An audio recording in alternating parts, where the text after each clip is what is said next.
Hi, and welcome to the Queerosphere. The Queerosphere. It's always a little song. Welcome. We're a sing-songy type of guy. Yeah, we don't have a song yet, so we sing it. Yeah. Your welcome song. Welcome to the Queerosphere song. Yeah. I'm Cry. I'm Lou. And today we're going to talk about local government. Local government. I'm still singing. But first, what do you remember about the year you turned 18? wow. The year I turned 18. Mm-hmm. I remember graduating high school. Yeah. I remember going to college. And that was the year that I got to vote for the first time. And it was 2012, which is an election year, like a primary election year. Right. So it was the first time I got to participate in a presidential election. Cool. And it was Obama v. McCain? No. Romney. Romney. It was Obama v. Romney. Yeah. Mitt Romney. Mitt Romney. God. Yeah. And Obama won as the defending championship of the United States of America. Our favorite president ever. Yeah. I mean, so far, right? In my lifetime, I've had Bush and then Obama and then Trump. So. And now Biden, yeah. And now There's Biden. Not, so it's slim pickings over here. Slim pickings. So yeah, I would say that probably Obama is the most effective president I've seen in term. Yeah. For real. In my life. What do I remember about turning 18? Not a whole lot because I feel like life has gotten in the way since 18, but I do remember when I turned 18 being like, I have to vote, being like, it's the most important thing that I could do when I turn 18 is making sure that I'm registered to get those ballots. And I didn't care if it was the presidential election or not, because I turned 18 in 2013, so the election had already been over and Obama had already been in office. And yeah, you wouldn't have had an election until the following year for the midterm election. Right. So I was living in Seattle at the time.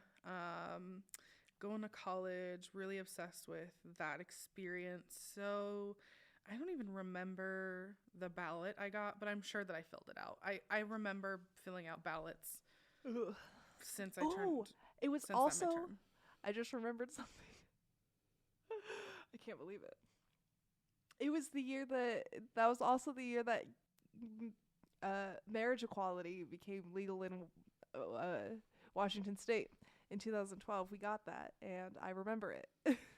I remember it being a huge ass deal for years before that too. I mean, I grew up in a hair salon, so it was all the rage to talk about. I feel like my mom and her salon stylists were always talking about the legalization of this same-sex marriage, as if it's just like, now I'm queer. I'm just like, I'm so far removed from that like weird language that they would use at the time, but yeah. I remember voting for that, obviously, as a gay person. I was like, yeah, I want other gay people to be able to get married. Yeah. So I got to vote for that. I got to take part in History for Marriage Equality Cool. in Washington State, which, I don't know, that's neat, I guess. That's pretty sick, yeah. And then, like, literally the next election cycle, it was legal everywhere in the United States. They just legalized it for the United States. Yeah, that happened. So we were only, like, 4 years ahead of it. Yeah, it happened it seemed like it happened like a Rolling Stone sort of situation. Yeah, definitely. Obama's brought it in during that election. He was like, gays, here you go. Yeah, he was like, Sprinkle this with is the for the gays. Yeah. So we definitely got that going on. Right. So with local government, and what did you want to talk about today? I just wanted to talk about our local government in Spokane and like what's going on. And I'm gonna put a disclaimer out there for myself.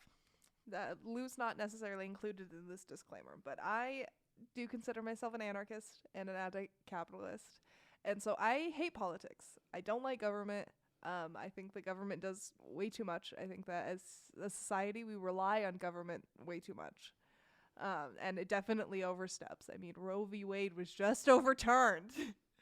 Our government oversteps. They think that they should not be in charge of making decisions for us when it comes to our bodies and our lives. Those should not be policies for them to dictate.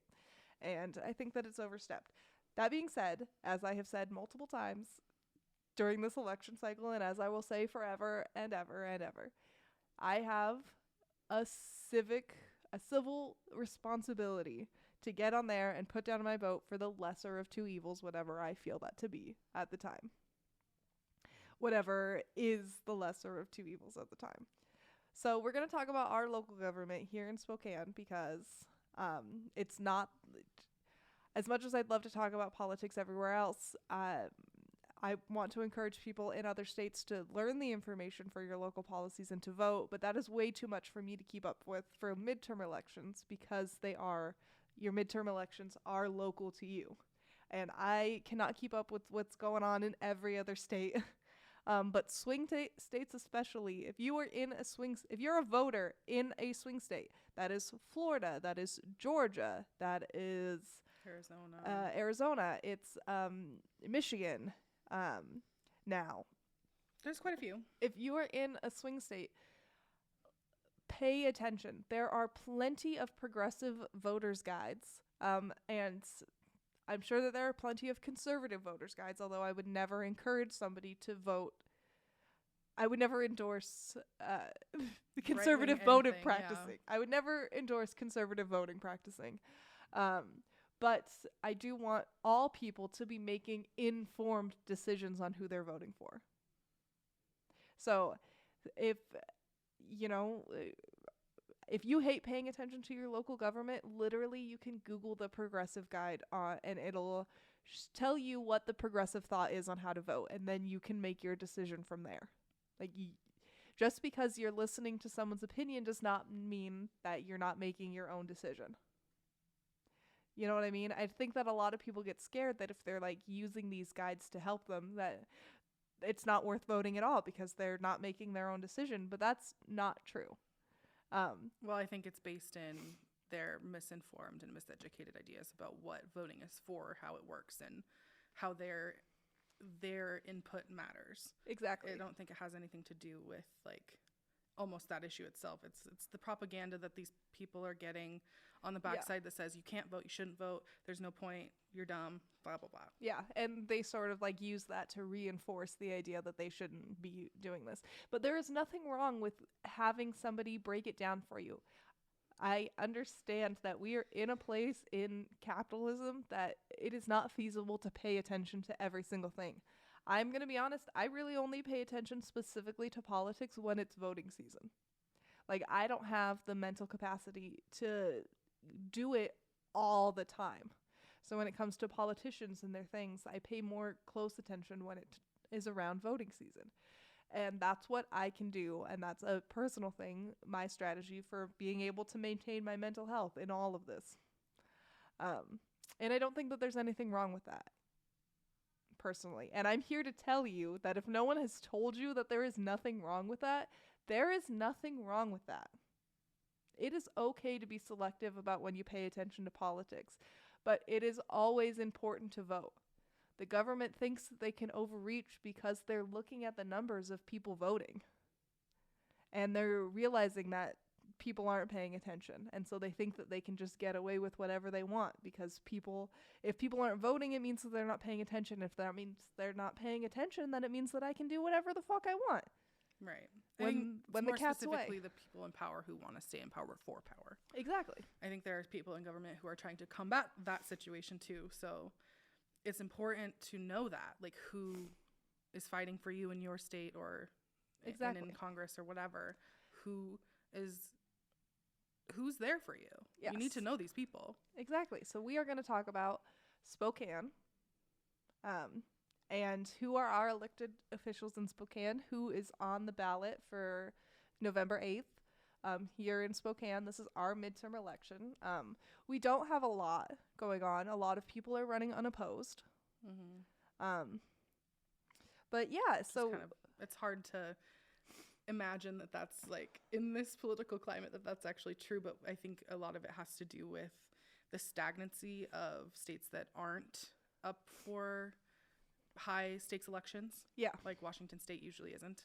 Yeah. Because Washington State is actually primarily a Democratic state. Yeah, we're a red No, Blue we're state. we're a blue state, and we're we've- living in a red area. Yeah, we're living in a red area. We are a blue state, and Washington has historically been a blue state. It votes blue.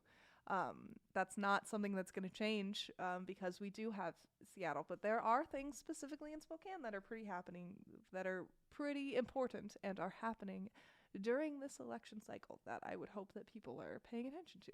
Yeah. I actually have a different relationship with politics.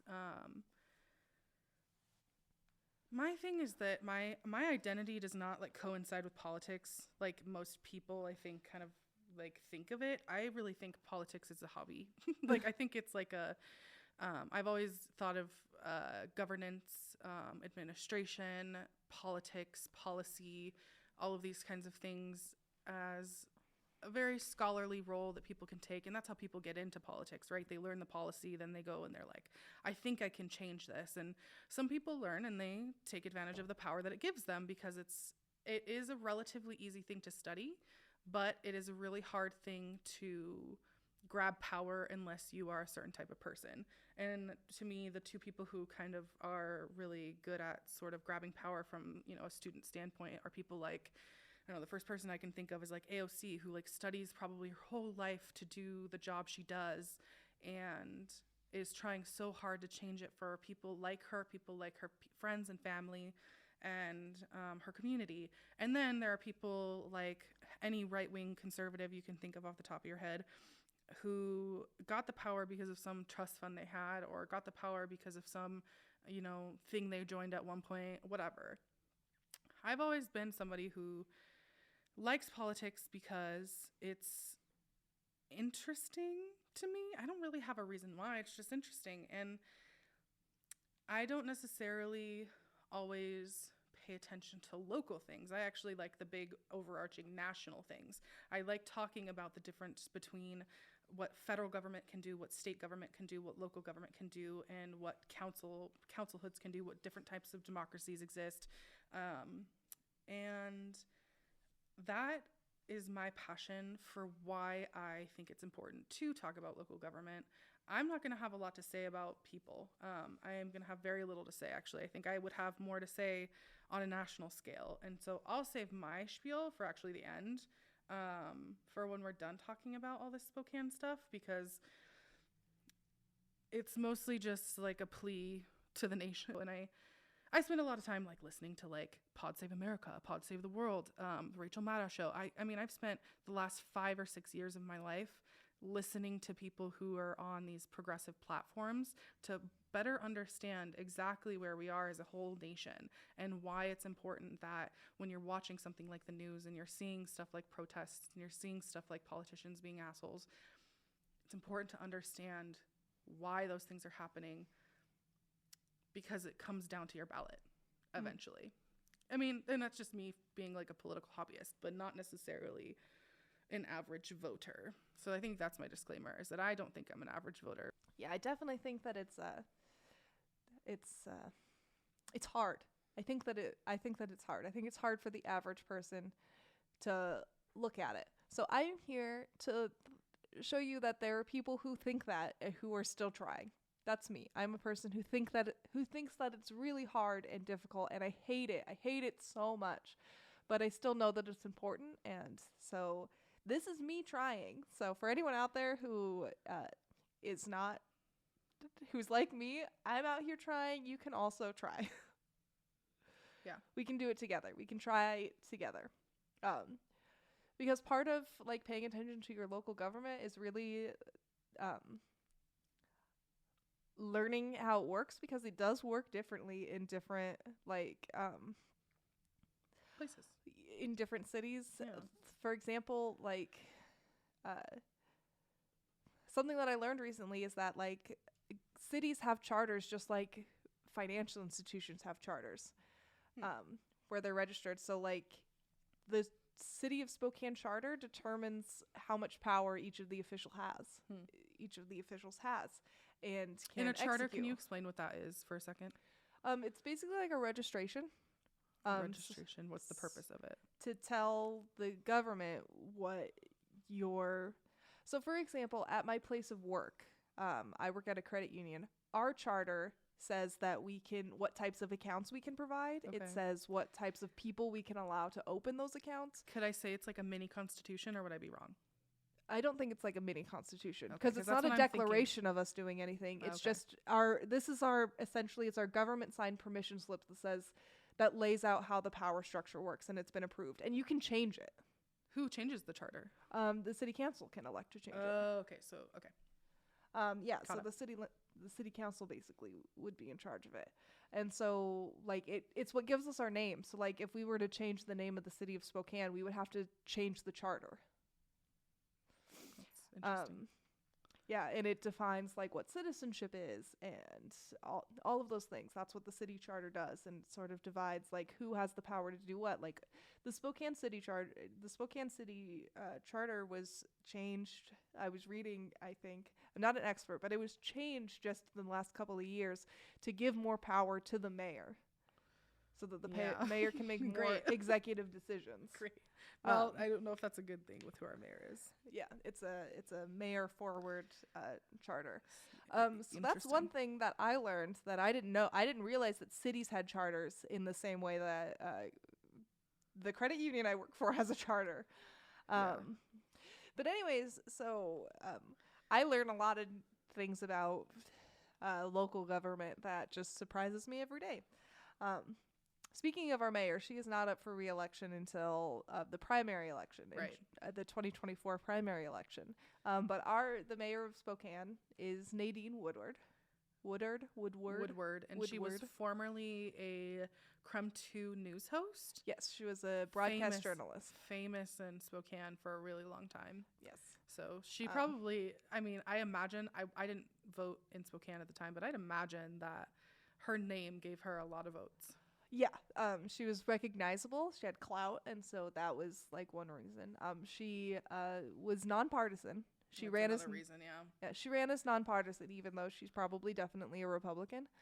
I know. I don't like the mayor. I maintain that she's an asshole. Sorry. Yeah, they were allowed to not like our elected officials. Yeah. I personally did not vote for her in that election. You know, I also didn't know who ran against her. That's the lesser of two evils situation that you say. Yeah. So you can say it all, but if she's the lesser of two evils, it's always like, I can't remember their name, obviously, but a Democrat ran against her, Really? who had I think they did. The more important thing is that once her reelection does come up, that hopefully if there's someone better than her, we vote for that person instead, because Nadine is a very, like a nonpartisan, or like somebody who calls themselves nonpartisan, is a very stagnant person. Yeah. She was elected on the policy that she wanted to of homelessness reform is what her main thing to address. That was when the pandemic initially started. Interesting. She was elected obviously in the 2020 election, so she went into office in 2020. So right before the pandemic would have started. So obviously I can understand how priorities shift, but homelessness has gotten so much worse since the pandemic started that I can't imagine that she was actually paying attention to it. No, Nadine Woodward is kind of a tool. She's really stupid. I don't think she's not like stupid. She's just not somebody who should have been mayor. Like all this time, right? If you want to deal with homelessness, don't do it in the way that you've done it. You didn't do anything. Like I really don't like this person. Yeah. I really don't like her. The fact that she ran on homelessness surprises me, because she has such an aversion to like. Yeah, her policies on homelessness have been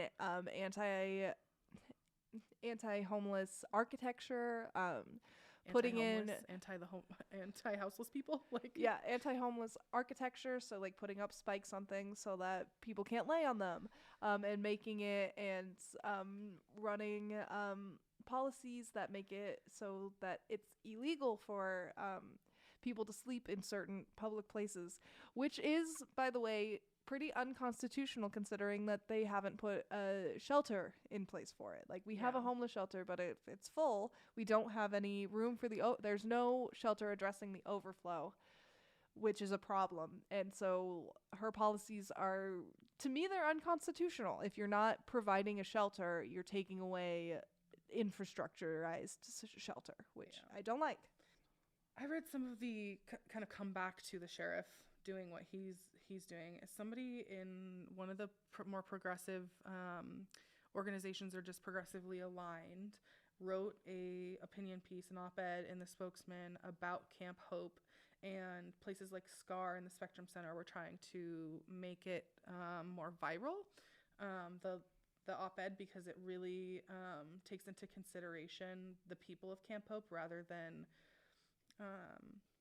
what the sheriff's thinking or what the public is thinking. It's more of like, well, what is Camp Hope thinking, and what are they gonna do? And Right. I think essentially what the article said is that, first of all, the sheriff cannot force people to do anything other than leave where they're at, meaning that he can't force them to go into this new homeless shelter, which there is a new homeless shelter that's like exactly like a warehouse that was built in lieu of this problem, because that's what I think the mayor and maybe the council could do about it.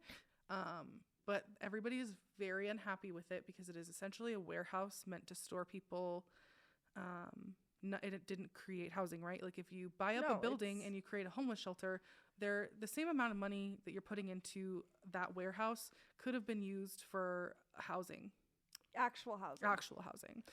An actual housing solution. I think the second thing that I heard from these groups, and maybe from the same article, is that the city got COVID-19 funding. The city got an egregious amount of funding and has not used it toward anything but this shelter, meaning that if the delegation of this funding would have been put to the correct place, like building actual housing for the people who are stuck at Camp Hope, then we wouldn't be having the significant problems of like transient moving in and out, moving around the city or whatever. And the winter is coming. Camp Hope is probably, regardless, I don't know, but Camp Hope is probably the best place that people can be right now if that's where they feel like it's going to be. If people have an aversion to shelters for whatever reason they have an aversion to shelters for, that's valid. And like, I don't think that people who are houseless should have to move into a shelter. They should move into housing. And it seems like the mayor, with all the power that she has now, like, gets around it with these other policies that are more conservative viewing of the problem of houselessness. Like, on the same note, though, the Spokane Community Against Racism, SCAR, and Smart Justice Spokane do a lot of work on the political and policy field. I mean, they've released, when it comes to voting, they released something called the Spokane County Candidate Questionnaire for your current ballot that's going to be needed to be returned to a ballot box by November 8th. And this is just a list of documents in which they ask people to respond to questions that these groups care about. Right. So, for example, I'm just going to click on one. City Commissioner number 1. Some of the questions on here. You have an opportunity to re-envision law enforcement and criminal legal system in Spokane County. What should it look like? And those are the questions. So they're kind of like geared towards like what exactly SCAR and this Smart Justice Spokane would actually want to hear from these candidates. But if that's the kind of voter you are, that's the kind of stuff you want to see. And this is a really cool thing to be like differentiated. Now, what I will say is, because we are such a blue versus red sort of situation where it's like if you're more progressive, you're voting for the Democrat. There's like no other option there, right? Yeah, there's no other option. The Democrats are answering these. The Republicans are not. So what you really have is like a declaration that kind of specifies what the Democrat would say that maybe they haven't alluded to before on their platforms. Gotcha. So it's more of like an in-depth resource rather than just a voting resource. But if you're more interested in what like these people say, most of the Democratic people have responded to this questionnaire. Gotcha. But unfortunately, you won't find the Republicans caring a whole lot about these questions. So no, yeah, absolutely. That's one resource I found that was helpful for me.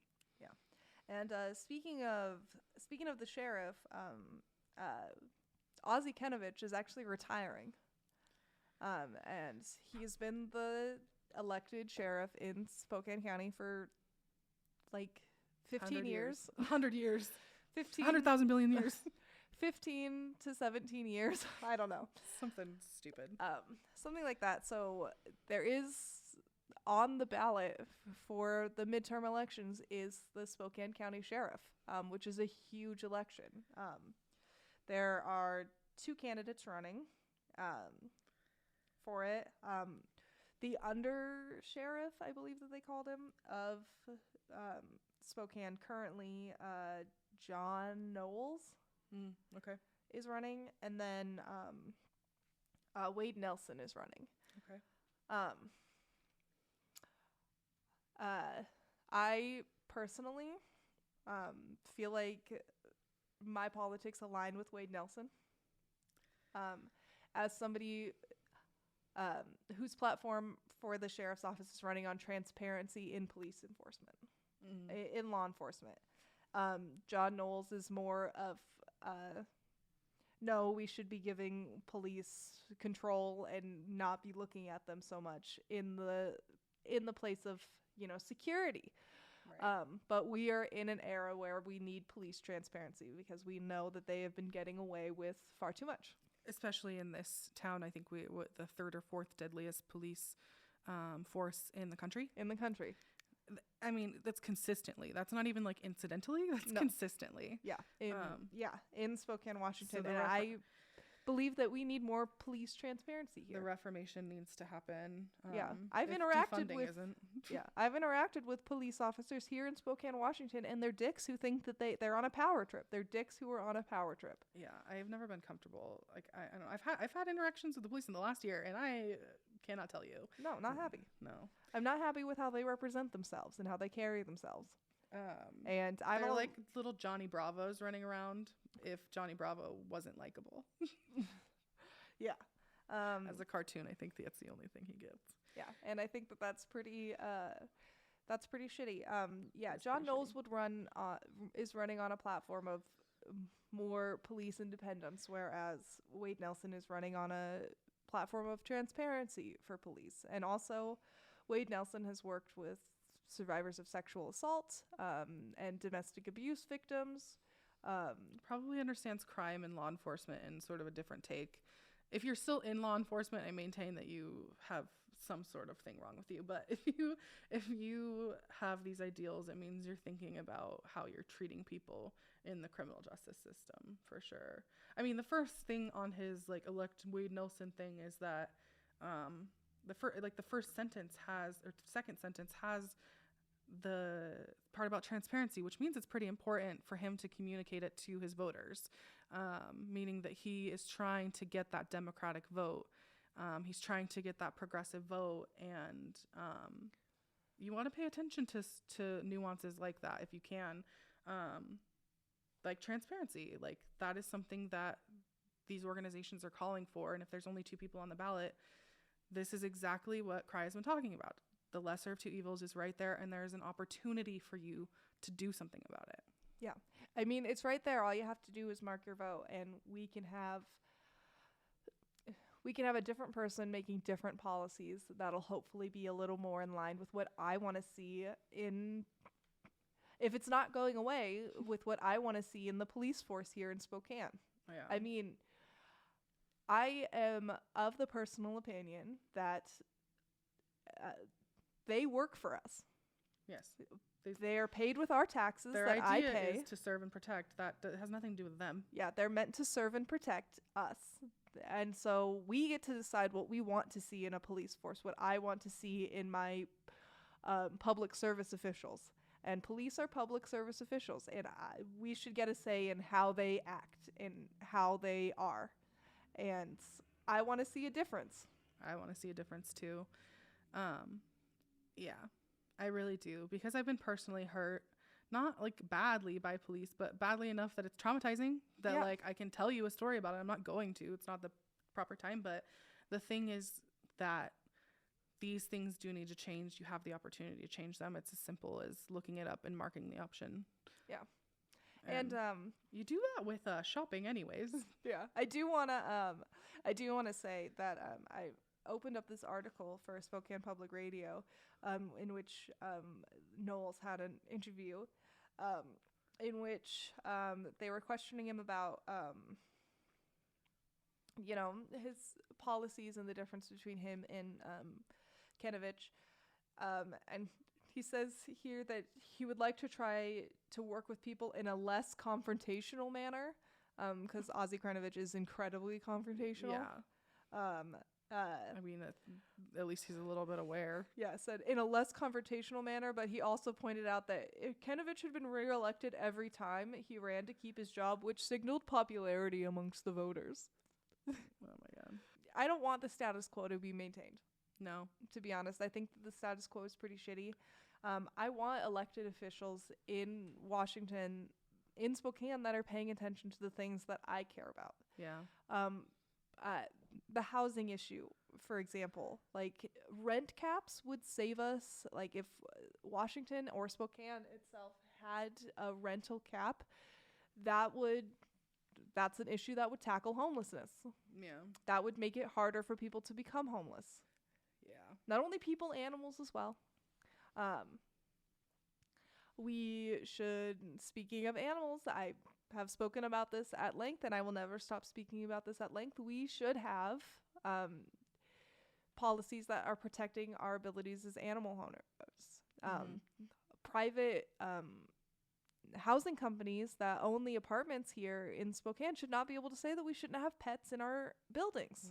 They shouldn't be able to do that. Homelessness is an issue not just for human people, it's also an issue for animals that we need to take seriously. Spokane has a huge housing crisis. That's like the number one issue I think you're just seeing everywhere in Spokane right now is the houseless issue. And I think it feels like a long road, my dude. It feels like a long road right now. And it feels like a long road because we don't have people who are actually doing anything about it. We don't have people who are trying to do anything about it. Right. The number one thing that happened, the number one issue that arose from the pandemic here in Spokane, Washington, was homelessness. And we had a mayor who ran on a platform of reducing homelessness, but it turns out that she wasn't reducing homelessness. She was just reducing homeless visibility. Well, she was policing it. Yeah. She was policing it. She was policing homelessness to reduce their visibility. She was trying to get them to leave Spokane. The nonpartisan way of thinking about it is to get rid of the problem instead of make it so you can't see the problem instead of fixing the problem, sending the problem elsewhere. I mean, I hear from people all the time. They always say, this is like something you hear all the time in Spokane is, why can't they just go back to Seattle? And I'm like, first of all, they didn't come from Seattle. Didn't come from Seattle. These are people who lived here. Home. This is home for them.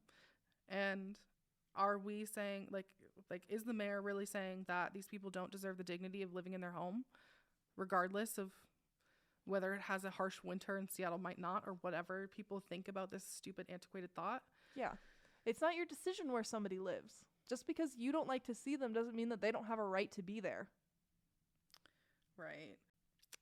It's hard because, like, when I get my ballot, I want to vote early, and I'm, like, so excited, and I'm, like, ready to, like, do it, and then I'm like, oh, I've spent no time in researching any of this. Now I have to, like, back up and not be so excited, and this is the one I was really confused about. I was like, I don't get it. So the first thing I did was I read the pamphlet, which explained both sides, and the way I know who's supporting what is when I look down and I say who's supporting what, right? Yep. It'll say, like, here's the opinion, here's who's supporting it, here's the opinion, here's who's supporting it. And I saw that the mayor had her gremlins, all coaxed up on one side. I just couldn't remember which it was. And then when I think it was the Spectrum Center released like a little blip on Instagram that was like, hey, you need to vote for this. And you can look into it on whether it was yes or no. I believe it was yes. So no, it was yes. It was yes. Okay. I think that this would be amendment to what gave the mayor power. So like we voted a couple cycles back on whether or not to change the mayor forward power. And so I think that this is sort of an amendment to that, changing it again. But trying to create some sort of balance of power, I guess. Yeah, exactly. We have a new secretary. We have Secretary of State up. Our last Secretary of State left partially through their term, or something had happened where they had to retire. They left to go do something else partially through their term, and so Steve Hobbs was put into that position, and I don't know if anybody knows what the Secretary of State does. They're in charge of maintaining what's a word that means the honor or the sanctity of our votes. They're The in charge. process of election. Yeah, the process of election, preventing voter fraud, making sure that elections are fair and accessible. That's what the Secretary of State is in charge of. They are ensuring your rights as voters. That's what their position is for. Yep. And so we have Steve Hobbs is rerunning.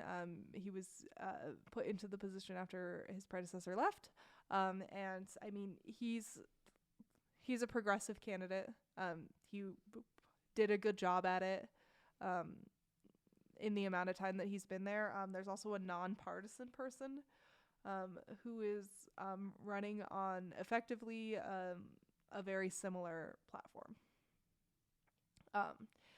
I would say that Steve Hobbs is probably more qualified based on his resume, but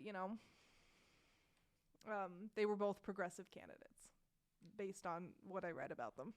There's also the Patty Murray versus Tiffany Smiley one, and obviously I think there's clear propaganda coming out about that. Where's that one? That's one of the state ones, right?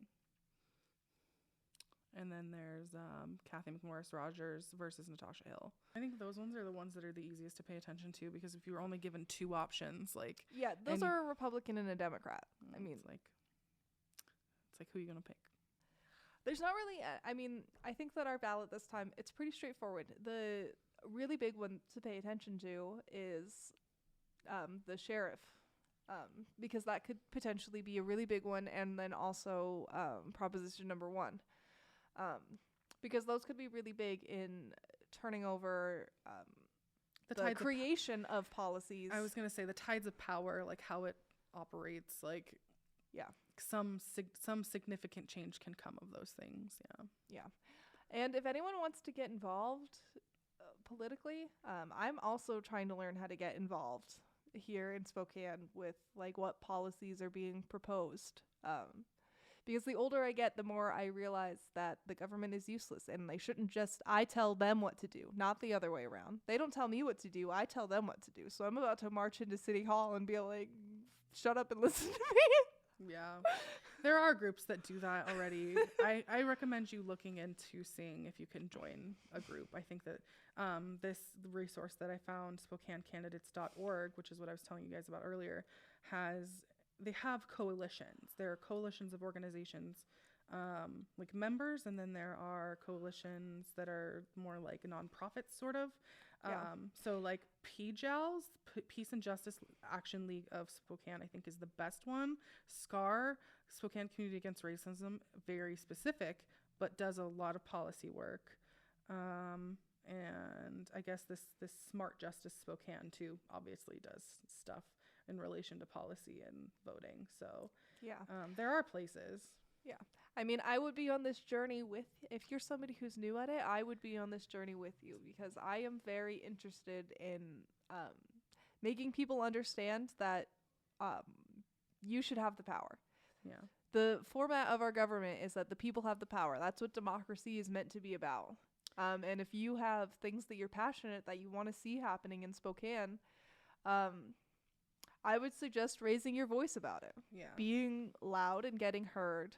And maybe one day somebody will talk to you about it. Yeah. And because if I'm out here being loud about it, maybe one of you guys will agree with me and want to talk to me about it. And then there's more people who are agreeing about it. The louder you are, the more likely you are to find people who are like you. Yeah. I explained to a young voter the other day that our last presidential election, democracy was actually at risk. It still is. Donald Trump is not a Republican candidate. He's not. If I'm going to talk about anything, it's 2022. We're halfway to 2024, the next presidential election. It's when people start paying attention to it. So I want to say right now to our audience, Donald Trump is not a Republican candidate. He doesn't represent conservative values. He represents fascism. He's a fascist white supremacist who wants to turn the United States into a plutocratic, what's that word? Dictatorship. Right. And there is nothing to do with democracy in that statement that Cry just made. Nothing. So Nothing. that doesn't belong in a country that prides itself on its democracy. Yeah, that's the opposite of democracy. That's a dictatorship. Fascism doesn't survive. Fascism doesn't survive in a democracy because people have the common sense to say that it's wrong. Right. But Donald Trump is a fascist. That is who he is. That's what he's a fascist wannabe dictator. He wants to be like Kim Jong-un and like Vladimir Putin. His best friends. That's what he wants to turn this country into. And people don't see that because you're not immune to propaganda, and he tells you that he's making America great again. And that sounds great to you, but that's not what's happening. He's turning America into Nazi Germany. Yeah. And those are the facts of the situation. I'm sorry. Well, it's no new news that like Republicans and fascists and right-wing officials and voters, they're terrifying. Like because they hold generally half the power, but they stand for some like really fucked up shit. Common sense it should be anyways, that if somebody's denying somebody's right to live or to do anything, any basic right, then you're not a democratic, like civic minded person, and you need to relearn what your values and ideas should be. The idea of popular power, like it doesn't, for one, popular power doesn't exist. Well, the idea of popular power is that it's supposed to be with the people. It doesn't exist currently because what's happened is that there's polarization among two parties in the government that say you have to vote this way or you have to vote this way. There's no leeway. Yeah. But also because they participate in a lot of gerrymandering. And the Electoral College prevents us from engaging in the popular vote. Donald Trump lost the popular vote on his first election, but it didn't matter because he won the Electoral College. Right. Popular vote doesn't exist in the United States because of the Electoral College. It doesn't matter how many people vote for you if they have been divided into voting city districts. If they've been divided into voting districts, that means that they can't get the Electoral College vote, even if they have the popular vote. Right. The idea that there is division among the people, among the popularity, I think is like, that's what the propaganda wants you to think. We're so lost in it that like I feel like no, but they're hiding it from us. Right. The reality is that they're hiding. That's what I'm saying. There's propaganda that says here, pay attention to this while this other shit's going on. Yeah. And I've always thought that since I was a kid that like politics and propaganda erase civic duty and civic action for the purpose of gains, political or monetary or whatever the gain might be. Yeah. And they teach you that voting is the wrong decision. They teach you that they try to tell you that there's a possibility that voting is the wrong decision, and it literally never is.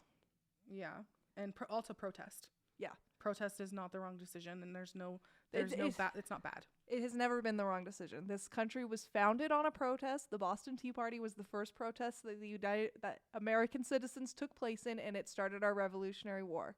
This is a country in which protest is how we get things done. Historically, it's how we started. It is the only way to get our government to pay attention to us. Mm-hmm. And it works. It worked for the civil rights activists. It worked for the LGBT activists. We wouldn't have a lot of the progressive values that we have now that seem even antiquated at this point in time, unless we had people who stood up against the dominant political power that was telling them, propagandizing, right, erasing that for them and erasing them as a marginalized people, and regaining that power is what's important.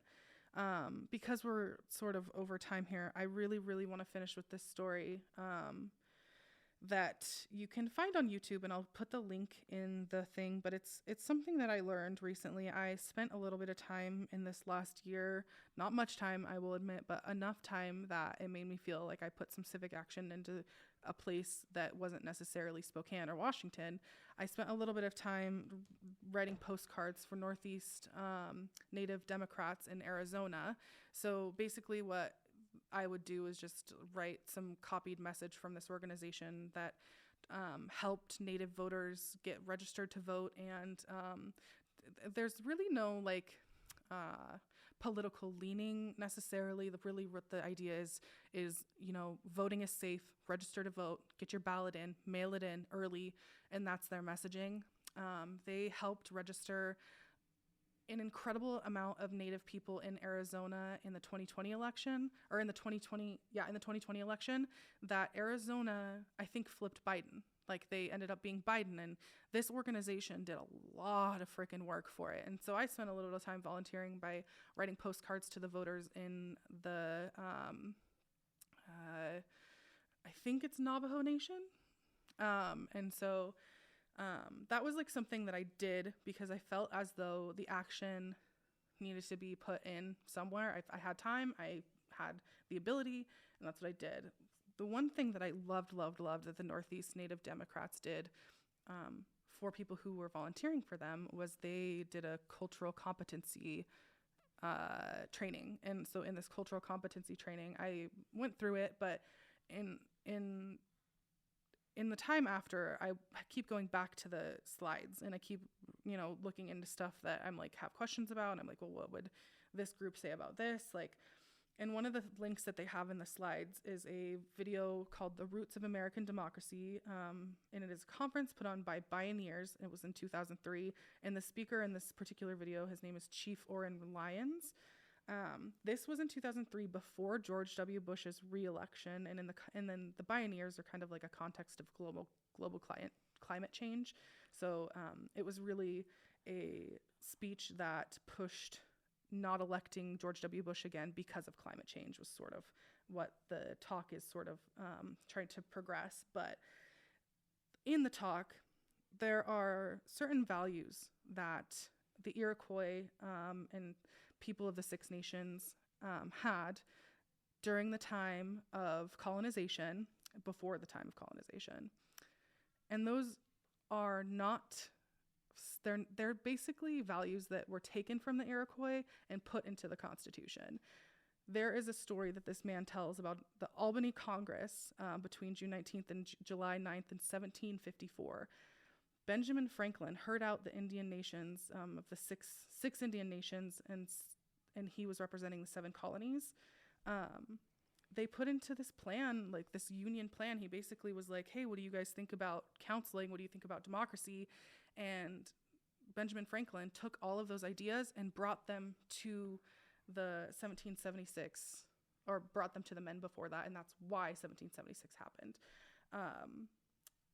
Generally, what I learned from this whole experience is that we are taught from a very young age that democracy is inherent. We are taught that it is something that just happens. That people didn't work for, people didn't think of before white men showed up in this country. Yeah, it's hilarious.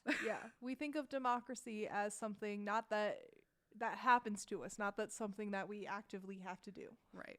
And so this I guess my point in all of this spiel that I really, really wanted to talk about was that these values of peace, equity, loosely, they call it the power of the good minds, but loosely it means justice and unity.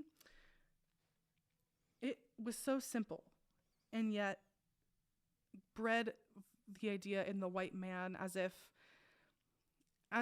they didn't also do the work, and that we can take advantage of these things. And I kind of just want to always stop white men and be like, yo, democracy is indigenous. Democracy is not, you are so privileged. Like, it really just basically that, right? You were so privileged in the fact that like half the people don't have to think about it. But in places like Navajo Nation of Arizona, there's more thought in those places. And I just liked putting in the time and effort there. But one quote that Chief Orrin Lyons says, if Americans are going to celebrate the anniversary of their Constitution, we figure we better tell them that the idea came from the Six Nation. Yeah. So I would also like to end on a quote, because I want you all to know that I feel terribly, terribly, terribly awful about politics. I hate them. I said this in the beginning, but I hate them. So I would like to end not end, but I would like to put out here a quote from one of our founding fathers, John Adams, who says, "I must study politics and war so that my sons may have the liberty to study mathematics and philosophy.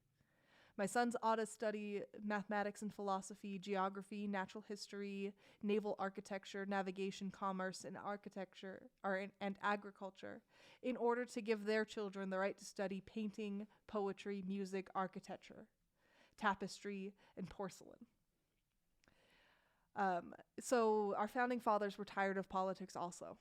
And they hoped one day we would be able to disengage with policy and war so that we may be able to concentrate on art. Yeah.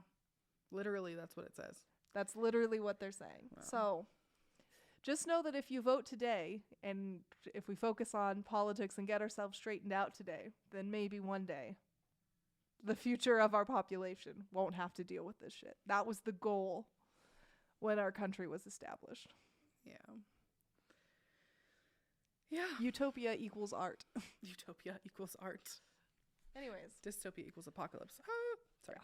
I'm just kidding. Well, thank you for coming to our extra long episode today about local government and local governance. You can find us on social media, Descent to the Queerosphere on Instagram or Facebook.